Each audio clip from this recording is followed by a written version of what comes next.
the river, the land. Their very existence was intertwined with OGBANJE's presence, and to keep her from returning to her true form would be to bring ruin upon them all. In a time long past, in a land where the rivers ran as deep as the roots of ancient trees, there was a village called Umwagu. The people of Umwagu were known for their wisdom, hospitality, and close relationship with the natural world. They respected the forest spirits, revered the sun and moon, and offered regular sacrifices to the deities of the earth and sky. But above all, they worshipped the river goddess OGBANJE, whose waters flowed through the heart of their land, bringing life to their crops and joy to their hearts. OGBANJE was a powerful and enigmatic spirit, revered and feared by all. She was known for her beauty, her generosity, and her capricious nature. She could bless a harvest with abundance or curse it with drought, depending on her mood. The villagers would often gather by the riverbank to sing her praises and leave offerings of fruits, flowers and cowries, hoping to earn her favor. One day, as the village prepared for their annual festival in honor of OGBANJE, a young man named Adaku stood by the river, lost in thought. Adaku was a hunter, strong and skilled, with a heart as pure as the water that flowed through his village. He had spent his life in the forests and fields, providing for his people and ensuring their safety. But there was a loneliness in him, a longing that no amount of hunting or companionship could fill. As Adaku gazed into the water, he noticed something unusual.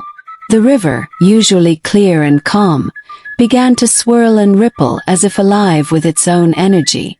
And then, as if emerging from the very depths of the earth, a figure rose from the water. She was tall and graceful, her skin glowing with an ethereal light, her hair as dark as the night, flowing like the river itself. Her eyes were the color of the deep, and her smile was as gentle. Adaku was struck speechless. He knew at once who she was. OGBANJE, the river goddess in all her glory. But instead of feeling fear, he felt an overwhelming sense of peace and awe. OGBANJE stepped onto the riverbank, her bare feet leaving no trace on the soft earth. She looked at Adaku with a gaze that seemed to pierce his very soul. "Why do you stand alone, Adaku?" she asked in a voice as soft as a whispering stream. Adaku, finding his voice, replied, "I do not know, great goddess. I have always felt this way, as if something is missing from my life." OGBANJE smiled, a smile that could melt the hardest heart. "Perhaps," she said, "what you seek is not something but someone." Adaku felt his heart skip a beat. "Someone," he echoed. "Yes," OGBANJE said, stepping closer to him. "For many years I have watched over this village, blessing it with my presence and guiding its people. But I have grown lonely in my watery home. I have longed to walk among you, to feel the earth beneath my feet, and to know the warmth of human companionship. And now I find myself drawn to you, Adaku, as if by a force greater than myself." Adaku could hardly believe his ears. "But you are a goddess," he said. "How can you desire the life of a mortal?" OGBANJE looked away, her eyes reflecting the sadness of ages. "Even gods and spirits are not immune to the longing for connection, Adaku.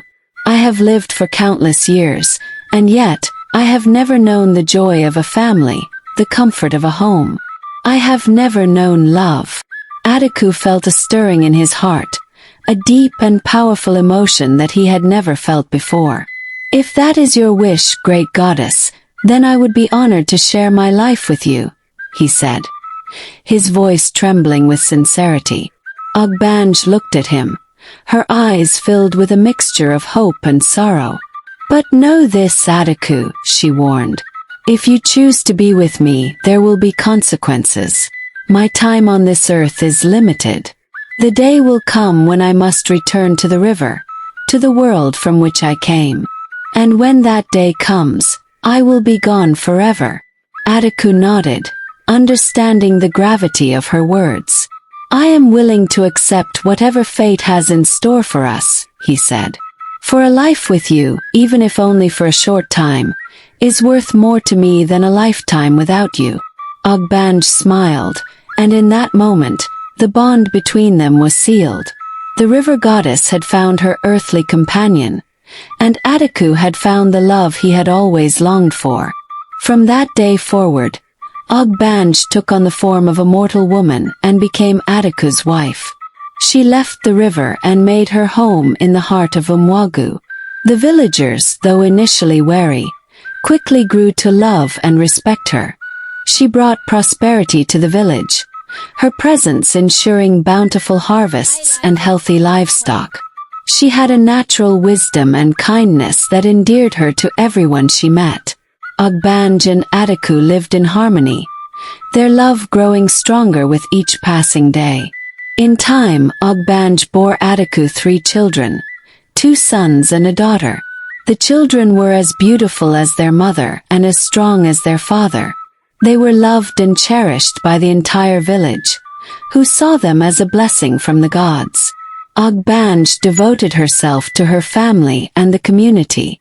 She taught the villagers ancient knowledge, secrets of the earth and water that had been forgotten by humankind. She helped the women of the village with their tasks, sharing remedies and herbs that could heal the sick and strengthen the weak. She played with the children, her laughter like the tinkling of bells, and sang songs that had not been heard for centuries. The years passed, and Umwagu flourished. The river continued to flow, clear and pure, never running dry even in the hottest seasons. The people of Umwagu prospered, their lives touched by the magic of the goddess who had chosen to live among them. But as time went on, Ataku began to notice something strange. Though he and OGBANJE had been together for many years, she had not aged a day. Her beauty remained unchanged, her skin as flawless as the day they had met, her eyes as bright as ever. The children too were growing, but OGBANJE remained the same, a timeless being in a world where time marched on. One night, as they lay together under the stars, Ataku could no longer contain his curiosity. "OGBANJE," he said gently, "there is something I must ask you." OGBANJE turned to him, her expression serene. "What is it, my love?"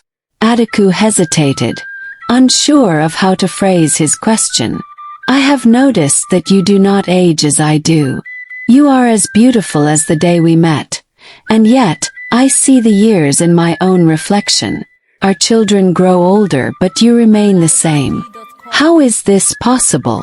OGBANJE's smile faded, and a shadow passed over her face. "I knew this day would come," she said softly. "The day when you would begin to question the nature of our existence together." Ataku felt a pang of fear. "Have I said something wrong?" OGBANJE shook her head. "No, Ataku, you have done nothing wrong. But there is a truth that I have hidden from you, a truth that I feared would drive a wedge between us." Ataku sat up, his heart pounding. "Tell me, OGBANJE. I need to know." OGBANJE took a deep breath, her gaze distant as she spoke. "I am not like you, Ataku. I am a being of the river, a spirit bound to the water. My time on this earth is borrowed, and the day is fast approaching when I must return to the river, to my true home." Ataku's blood ran cold. "Return to the river? But what about us? What about our children?" OGBANJE's eyes filled with tears, a sight that broke Ataku's heart. "I have loved you more deeply than I ever thought possible," she said. "But my love for you cannot change what I am. I am OGBANJE, the river goddess. My place is in the water, and I cannot stay here forever. If I remain on land for too long, the balance of the natural world will be disrupted, and chaos will ensue." Ataku felt a crushing weight in his chest. "But what about our life here? Our family? Will you just leave us behind?" OGBANJE reached out to him, her touch as soothing as the river's current. "I will never truly leave you, Ataku. A part of me will always be with you, in our children, in the river that flows through this land. But you must understand, I cannot defy the laws of nature. I must return to the river, or all that we have built together will be lost. Ataku wanted to argue to beg her to stay, but he knew in his heart that she spoke the truth. The river, the land, their very existence was intertwined with OGBANJE's presence, and to keep her from returning to her true form would be to bring ruin upon them all. As the days passed, the reality of OGBANJE's departure weighed heavily on the village.